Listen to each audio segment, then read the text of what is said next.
عمران خان اور پاکستان آرمی کا آمنے سامنے آنا صرف ایک سیاسی مقابلہ نہیں بلکہ ملک کے نظام اور اس کے مستقبل کا فیصلہ ہے۔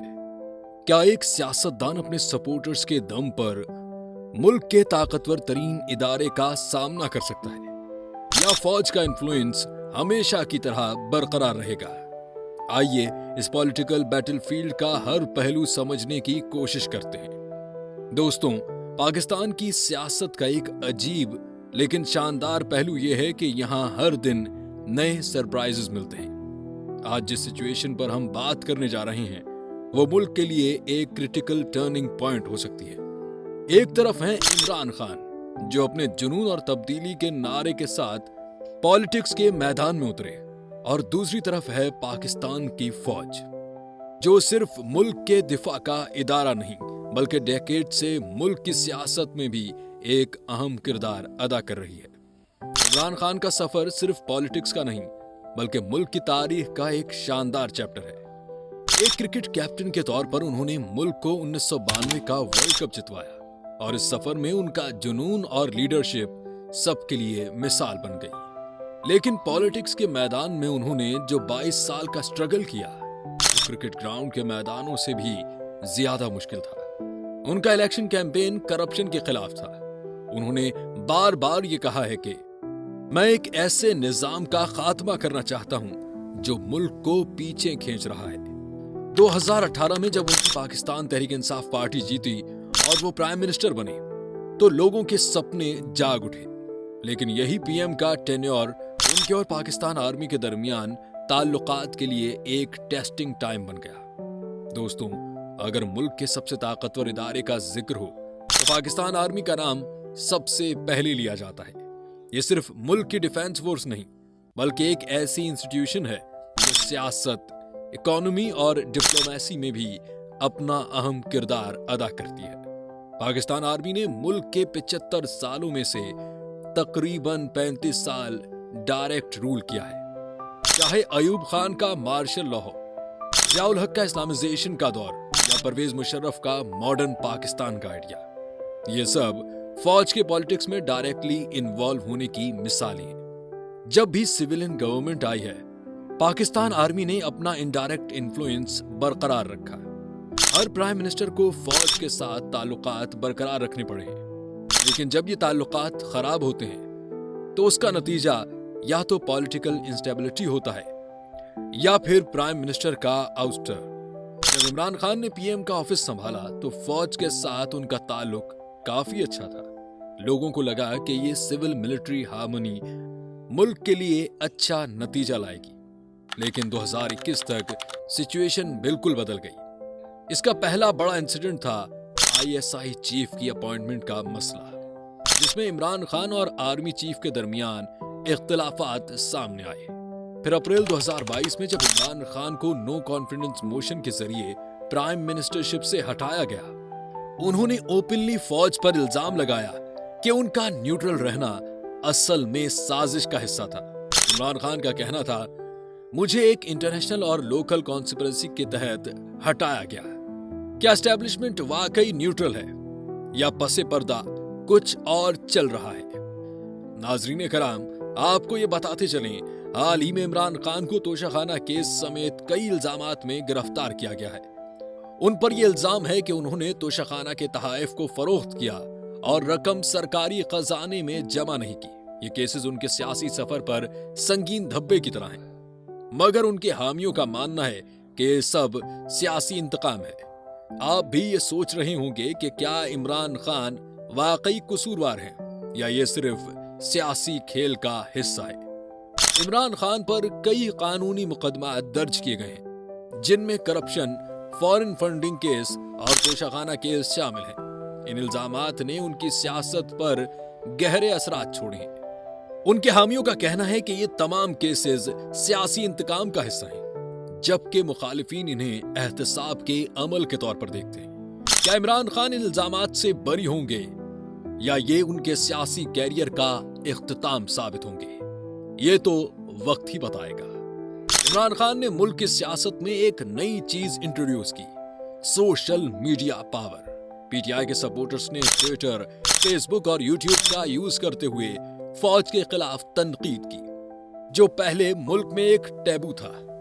आज के वक्त में पीटीआई के हैशटैग्स हर पॉलिटिकल इवेंट के बाद ट्रेंड करते हैं। एक ऐसी चीज है जो पहले नहीं देखी गई थी, लेकिन आर्मी भी अपना नैरेटिव प्रमोट कर रही है और मीडिया आउटलेट्स के जरिए लोगों को यह समझाने की कोशिश कर रही है कि वो सिर्फ मुल्क की स्टेबिलिटी के लिए काम करते हैं। पाकिस्तान की गिरती हुई इकोनॉमी इस पॉलिटिकल कॉन्फ्लिक्ट को और भी इंटेंस बना रही है। महंगाई का लेवल इस वक्त मुल्क की हिस्ट्री के सबसे बुलंद पॉइंट्स पर है और बेरोजगारी ने लोगों के लिए जीना मुश्किल कर दिया है। पेट्रोल, गैस और बिजली के बिल हर घर के लिए एक नाइटमेयर बन गए हैं। इमरान खान अपने आउस्टर के बाद ये नैरेटिव बनाने में काफी सक्सेसफुल रहे हैं कि ये तमाम क्राइसिस उनको हटाने के बाद शुरू हुए हैं। उनका कहना है, मुझे हटाने का मकसद ये था कि मुल्क को बेकरार और इकोनॉमिक कोलैप्स की तरफ ले जाया जाए। दूसरी तरफ पाकिस्तान आर्मी और करंट गवर्नमेंट का स्टांस ये है कि इमरान खान की पॉलिसीज ने मुल्क के इकोनॉमिक स्ट्रक्चर को मजबूत करने के बजाय और कमजोर कर दिया था। लेकिन ये जरूरी है कि करंट इकोनॉमिक सिचुएशन ने अवाम के ट्रस्ट को रूलिंग सिस्टम पर कमजोर कर दिया है। लेकिन सवाल ये है कि इस इकोनॉमिक इंस्टेबिलिटी का फायदा किसको होगा? इमरान खान इस नैरेटिव को बरकरार रखे हुए हैं कि वो अवाम के लिए एक होप है, जबकि आर्मी स्टेबिलिटी और नेशनल सिक्योरिटी के नाम पर अपने इन्फ्लुएंस को बरकरार रखना चाहती है। इमरान खान के सपोर्टर्स सिर्फ पॉलिटिकल सपोर्टर्स नहीं, बल्कि उनका एक जुनूनी फैन बेस है जो किसी भी कैंपेन को मोमेंटम देने की सलाहियत रखता है। पीटीआई के यही सपोर्टर्स हर सोशल मीडिया प्लेटफॉर्म को अपना बैटलफील्ड बनाते हैं। इलेक्शन रैलीज, धरना कल्चर और स्ट्रीट प्रोटेस्ट पीटीआई के सपोर्टर्स का ट्रेडमार्क बन गए हैं। 9 मई 2023 के इंसिडेंट्स ने यह बात भी साबित कर दी कि पीटीआई के कुछ elements civil military boundaries cross करने के लिए तैयार हैं। जिस तरह लोगों ने जीएचक्यू और लाहौर के जिन्ना हाउस को निशाना बनाया, उसने मुल्क के अंदर और बाहर दोनों जगह एक स्ट्रॉन्ग रिएक्शन पैदा किया। फौज के लिए ये एक खुला चैलेंज है, लेकिन इमरान खान के लिए ये एक अपॉर्चुनिटी बन गई है। उनका कहना है कि अवाम अब जाग चुकी है, अब वो किसी भी इंस्ट्रक्शन को प्रेशर में आकर कॉम्प्रोमाइज नहीं करेगी। दूसरी तरफ आर्मी के पास स्टेबिलिटी और इंस्टीट्यूशनल डिसिप्लिन का एडवांटेज है।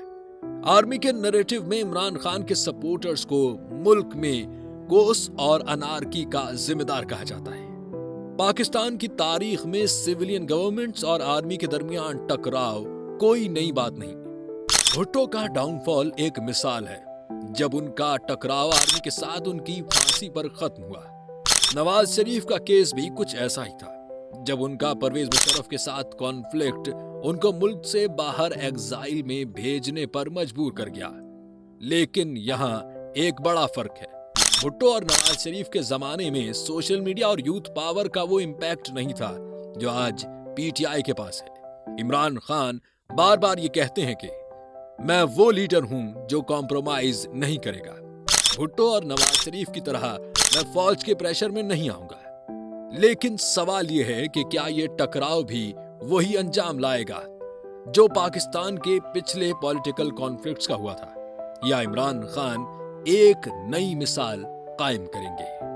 पाकिस्तान का इंटरनल कॉन्फ्लिक्ट सिर्फ मुल्क के अंदर की बात नहीं, दुनिया के बड़े मुल्क इस पॉलिटिकल बैटल को क्लोजली मॉनिटर कर रही हैं, क्योंकि पाकिस्तान के स्ट्रेटेजिक लोकेशन और न्यूक्लियर वेपन्स की ओनरशिप दुनिया के लिए काफी अहमियत रखती है। इमरान खान बार बार अमेरिका पर इल्जाम लगाते हैं कि वो उनका रिजीम चेंज करवाना चाहता था। ये नैरेटिव उनके सपोर्टर्स के दरमियान काफी स्ट्रॉन्ग है, लेकिन अमेरिका ओपनली ये कह चुका है कि वो पाकिस्तान के इंटरनल अफेयर्स में मुदाखलत नहीं करता। लेकिन ये बात भी सब जानते हैं कि पाकिस्तान के पॉलिटिकल और मिलिट्री सिस्टम्स में अमेरिकन इन्फ्लुएंस हिस्टोरिकली बरकरार रहा है। चाइना के लिए पाकिस्तान की स्टेबिलिटी काफी अहमियत रखती है, क्योंकि सीपैक जैसे मेगा प्रोजेक्ट्स उनकी इकोनॉमिक स्ट्रेटजीज का हिस्सा हैं। अगर मुल्क इंस्टेबिलिटी की तरफ जाता है तो इसका डायरेक्ट असर चाइना के इंटरेस्ट पर पड़ेगा। मिडिल ईस्टर्न कंट्रीज जैसे सऊदी अरेबिया और यूएई भी इस सिचुएशन से परेशान हैं। ये कंट्रीज पाकिस्तान की इकोनॉमिक एड करते हैं, लेकिन वो भी एक स्टेबल और कोऑपरेटिव गवर्नमेंट देखना चाहते हैं। कौन जीतेगा? अब सवाल यह है कि क्लैश का अंजाम क्या होगा। क्या इमरान खान अपनी तब्दीली का सपना पूरा करेंगे और मुल्क में सिविल सुपरमेसी का निजाम लाएं, या फिर फौज अपने डेकेड्स का इन्फ्लुएंस बरकरार रखेगी? दोस्तों, असली जीत तब होगी जब मुल्क के आम लोग के मसाइल हल होंगे, महंगाई, बेरोजगारी और करप्शन का खात्मा होगा। लेकिन फिलहाल मुल्क की सियासत का ये मुकाबला और भी इंटेंस होता जा रहा है। आपको क्या लगता है, इमरान खान और पाकिस्तान आर्मी के दरमियान ये मुकाबला किस तरफ मोड़ लेगा? क्या इमरान खान का जुनून फौज के इन्फ्लुएंस पर हावी हो सकता है, या फौज अपनी ताकत और सियासत पर कब्जा बरकरार रखेगी? अपनी राय कमेंट्स में जरूर शेयर करें, और अगर आपको ये वीडियो पसंद आई तो लाइक करें, शेयर करें और हमारे चैनल को सब्सक्राइब करें, ताकि आपको सियासत के हर नए ट्विस्ट पर हमारे एनालिसिस सबसे पहले मिले। तो चलिए दोस्तों, मिलते हैं एक नए टॉपिक के साथ एक नई वीडियो में। तब तक के लिए अल्लाह हाफिज।